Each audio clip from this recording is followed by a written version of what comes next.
মানুষ কেমন জানি মানে মানুষের লগে না পারলে পশু পাখির লগে করে কি লিগা কথাটা কইছি কিছুদিন আগে আমাদের বাড়িতে মানে আমাদের এলাকা মানে পাড়া প্রতিবেশী অনেকের বাড়িতেই রোগ সেটা মানে সবগুলো মুরগ মারা গেছে। তো আমাদের বাড়িতে মানে বেশি মানে একটা মুরগ আসছিল না। তো তারপর অনেক খোঁজাখুঁজির পরে 1-1.5 মাস পরে দিদা 2টা মুরগ আনছিল।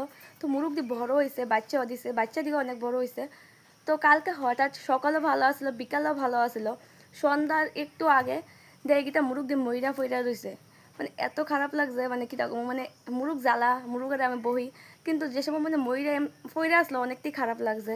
মানে মা এর আগে কইতাছে মানে যে সময় মারা গেছে এই সময় যে হয়তো বা কেউ ইন্দুরের ওষুধ দিছে বা মানে দিয়া কইছে না, তো মানে ফালাই মালাই দিছে, তো এডি খাইছে হয়তো বা।